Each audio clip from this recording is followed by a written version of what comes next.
The New York Yankees roster has come together pretty nicely in the last month or so with some free agent signings. They brought back Aaron Judge.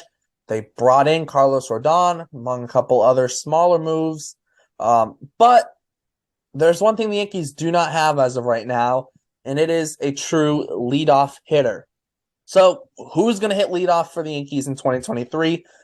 We're going to break down that question right here on Bleacher Brawls. We're going to cover it all. What are the options? What makes the most sense? And do the Yankees have to go out and still get that guy? John and I will cover it right here. Obviously, I'm with John. My name is Derek, and let's get straight into it. First things first, when it comes to the whole Yankees leadoff spot kind of dilemma, I guess, maybe that's the right way to put it, is they have a bunch of different options right now, but that doesn't necessarily mean they're ideal options. Obviously, Aaron Judge hit some leadoff last year, but that's not ideal, obviously. And you look through the lineup, you don't really know who fits. So I'll go to John right now. Fangraphs, their roster resource right now has Gleyber Torres slotted there. DJ LeMahieu could be an option. If you're looking right now at the Yankees team, who do you put in the leadoff spot? Just who do you put? Do you throw Judge back in there? What do you do? Well, I think it's a great question because it's complicated, because there's what I think they should do, which is the right thing. There's what I think they will do, which is, kind of like statistical Cashman having to be different in thing. And I think there's still the unknown. So for me personally, you mentioned Fangraphs has Gleyber Torres batting first. I don't see that happening. I have no confidence left in Gleyber Torres. There was a time where I thought, yes, maybe he could be a leadoff hitter just because I thought he could be a 300 hitter. And he struggled this year. They even gave him a chance for a couple games this year to bat leadoff, and that didn't go well. So, I don't know where Fangraphs or how they figure these things out, but I think they are completely off on that one. I don't see Gleyber Torres at the leadoff spot.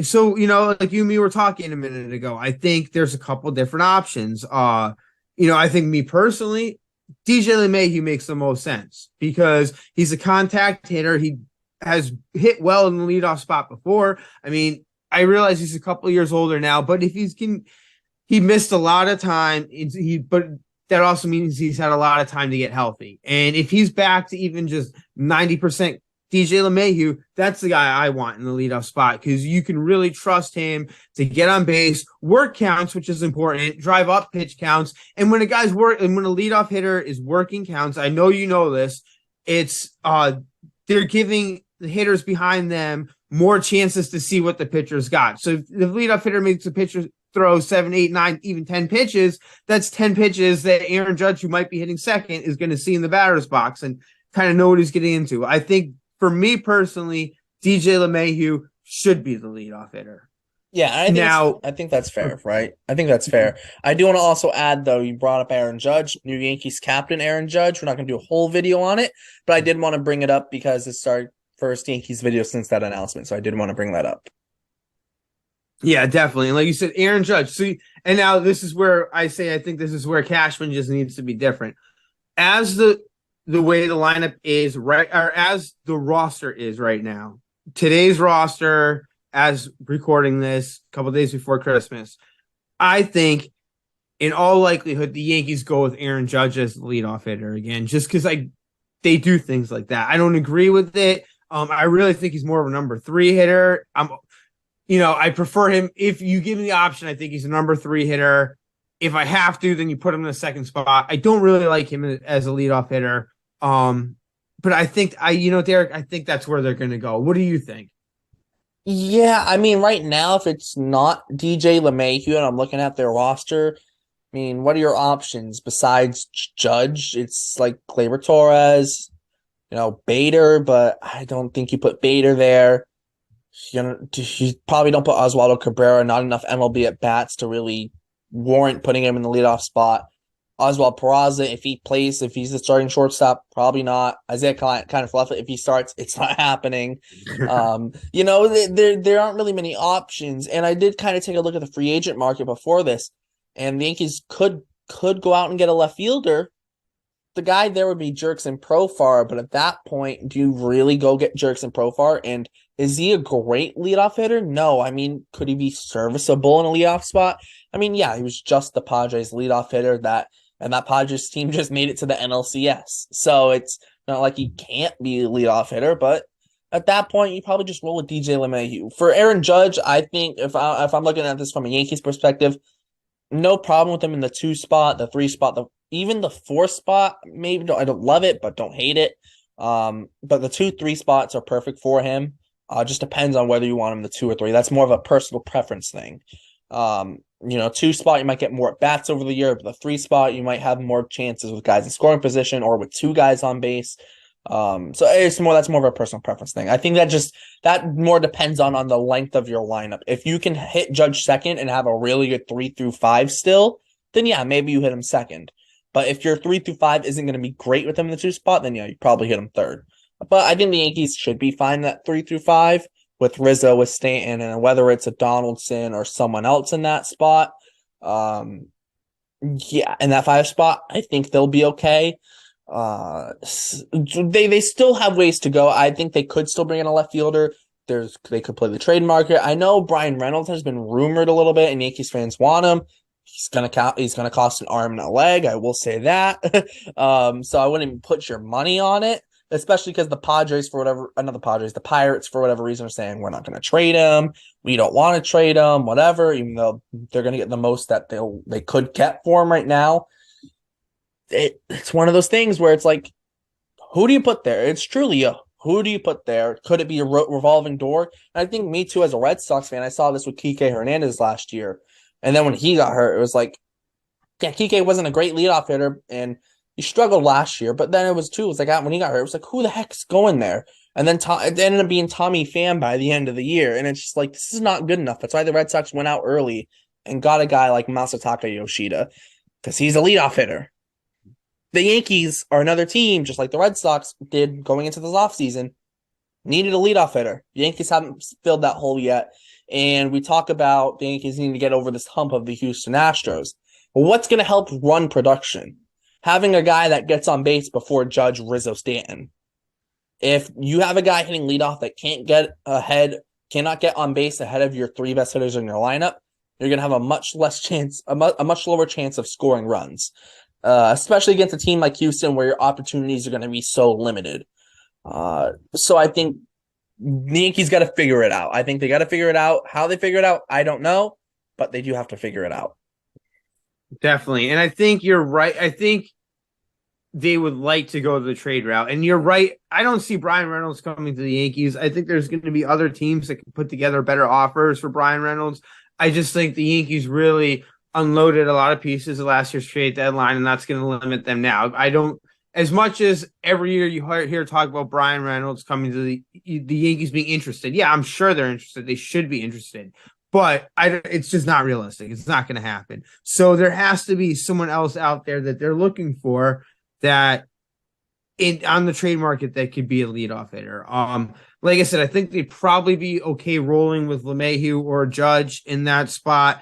But like you said, you need to get over the Houston Astros, and you really, in order to do that, you need a guy that can get on base, steal a base if necessary. You know, we're not going to see Ricky Henderson 100 steal type seasons like when I was growing up. But like, if you get a guy on base that could take that base when necessary, that's what you'd really like. I guess the DJ LeMahieu, good contact hitter, is good, could do a good job as a leadoff hitter, but he's not going to steal you any bases. So if you want that prototypical leadoff hitter, they need to find someone willing to make a trade with them.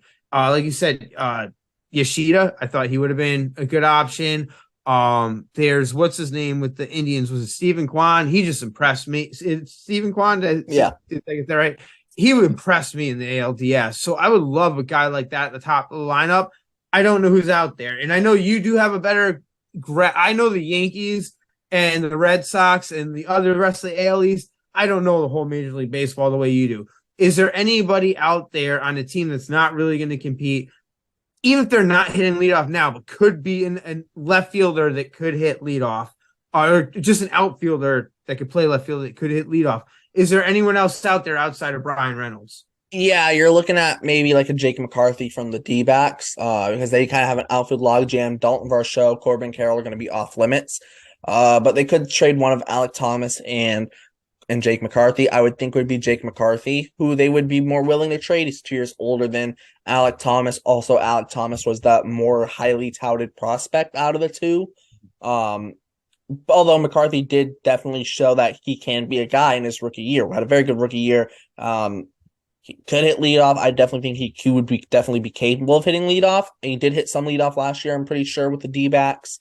The question is, he is going to take a little. He's not going to cost what Brian Reynolds will cost, but he's not going to be cheap either. Like you might have to include a Peraza in a deal maybe for him, Peraza, and then like a lower level prospect.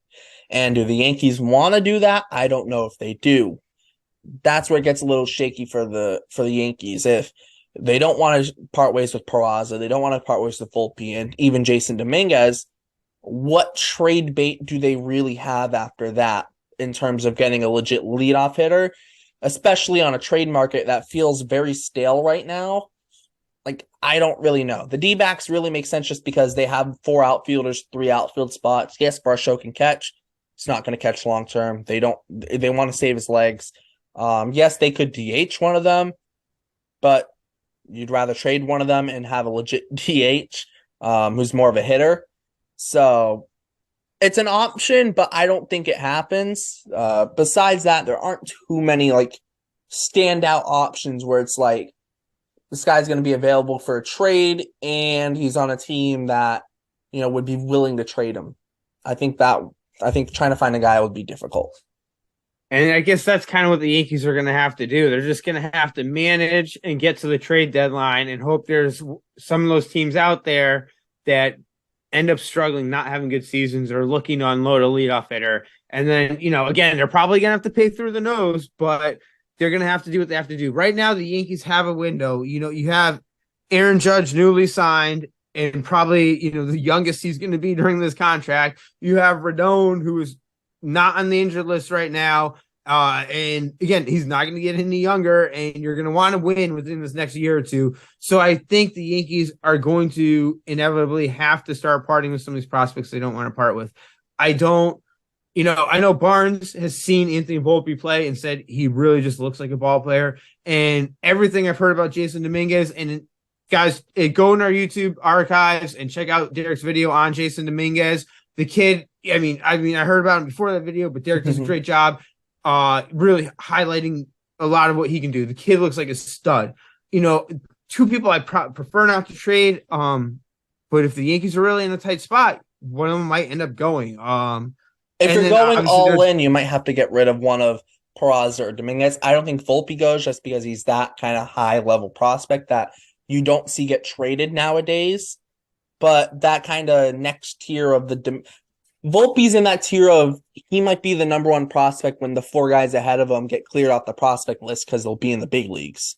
Mm-hmm. Because I think Francisco Alvarez, Grayson Rodriguez, Grayson Rodriguez, great. Oh my gosh, I'm drawing a blank. Gunnar Henderson, like those guys, they're gonna get taken off prospects list a month or so into next year because they'll be in the big leagues. So Volpe might legitimately be the number 1 prospect by the time the trade deadline comes in baseball. Those are the guys that just don't get moved. But a Jason Dominguez who might find himself in that 20 to 30 range or the 30 to 40 range, same thing with Peraza, those are the guys that normally are going to get moved in some of the bigger deals. Yeah, and that's tough. And it all depends where the Yankees are at the trade deadline. And who knows, maybe they catch magic. Maybe DJ LeMahieu just rakes at the leadoff spot. Or maybe even like he's a dark horse candidate, but maybe by the trade deadline, maybe you give Oswaldo Cabrera the chance to play left field. Maybe in kind of since no one's expecting a lot from him, he is a switch hitter, a young kid. Maybe he surprises you and turns into a leadoff hitter. I mean, these things can happen. Yep. So, I think we're going to have to play it by ear. I don't think we're going to go into the season with a true leadoff hitter. And I think the more we talk this out, it makes me think that I don't think we're going into the season with a true leadoff hitter. And I think we'll have a better idea what's going to happen around the trade deadline. And just to go back to it, I mean, Jason Dominguez, man, that kid, he looks like a stud. I've seen some of his videos, the way the ball just explodes off the bat. Hoping they don't trade him, but we'll see. It's going to be exciting getting to that point. You talk about potential. He's arguably got the most potential out of any prospect in any system. He's got potential with in all capital letters. Yeah, his potential's out of this world. I mean, his nickname is the Martian for a reason. Like, like I remember 16 years old, Jason Dominguez signed to the Yankees. I go, oh my gosh, they got the guy nicknamed the Martian. Like, it like that. That's the kind of potential he has. Now, is he going to reach it? Who knows? You never know, but he also could. And that's why you have a guy like that's why people are so hyped up about him because of the potential. But and maybe he's the leadoff hitter in 2 or 3 years or whatever. But that doesn't help the 2023 Yankees in trying to win a World Series. I don't think he gets traded. I don't think Volpe gets traded. Peraza, I doubt it. But if maybe somehow you can bring in like a Jake McCarthy or maybe even a Brian Reynolds, which is extremely unlikely, but maybe a Jake McCarthy, if you could bring him in and have to flip away Peraza, maybe they do that. Maybe. I don't know if they would, but maybe because you can always move Cabrera in from left to play shortstop. Yeah, definitely. I think you're dead on right about that. And just while we mentioned the Pirates, and I believe you're a Ben Cherington fan, and I respect to him because I know he's trying down there.